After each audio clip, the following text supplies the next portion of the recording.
All right, so I wanted to introduce you to our September Composer of the Month, one of two of them. We're going to start with Scott Joplin. So, what are some things we should know about Scott Joplin?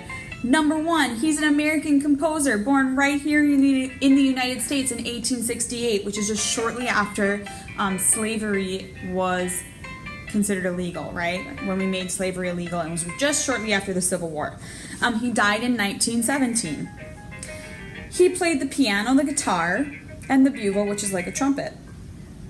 Some of his major compositions that he wrote are the Maple Leaf Rag, the Entertainer, the Easy Winners, and the Cascades. He's considered the greatest ragtime composer. Ragtime is a style or genre of music, and that's something that I'll share more with you about later. And we're going to take a little bit of time now to listen to some of his pieces.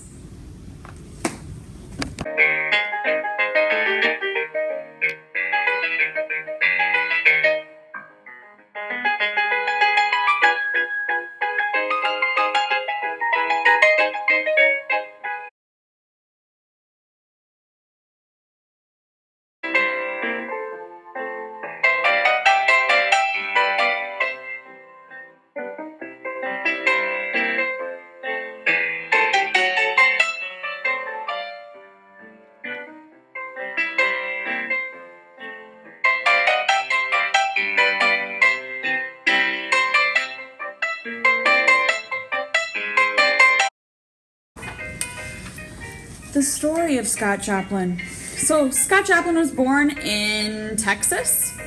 His father was an ex-slave from North Carolina who played the violin, and his mother was from Kentucky and she played the banjo. Joplin had 3 brothers and 2 sisters, all of whom sang and played the guitar. Joplin played the guitar and the bugle and began playing the piano when he was 7 years old. He became a really great improviser. A local German music teacher who heard him play offered to give him free piano lessons.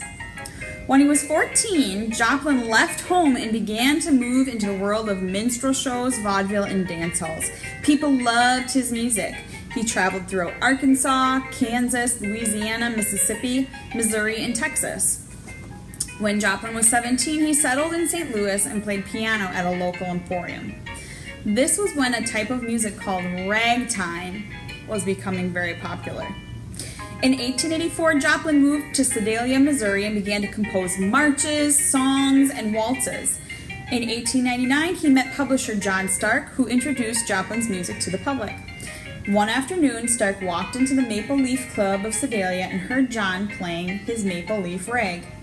He liked it so much, he bought it, published it, and made a fortune on this one piece.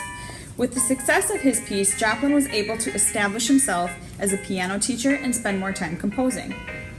After teaching and composing in St. Louis, Joplin eventually moved to New York City and continued to publish rags.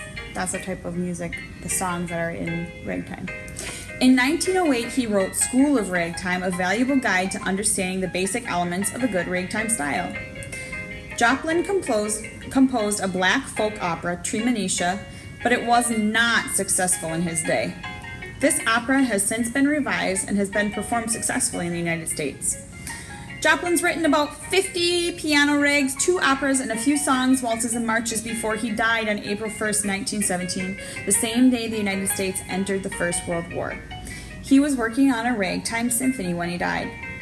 Joplin has taken his place as one of America's greatest composers. Some of his best-known rags, Maple Leaf Rag, the Entertainers, the Easy Winners, the Cascades, and Solace, contain an energetic, syncopated style and had a strong influence on the development of American music.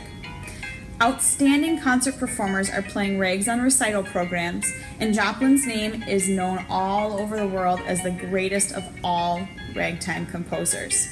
A couple more super cool things about Scott Joplin. He was one of our first African-American composers who was able to climb up and become famous. So he was born right after slavery had ended, so he was a free man when he was born, but it still wasn't easy being black. A lot of times people didn't want you to be successful because he was black, right?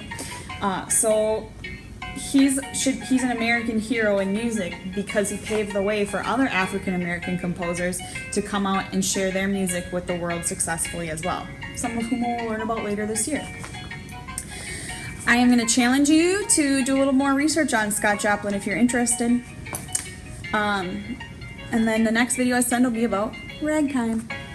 See ya!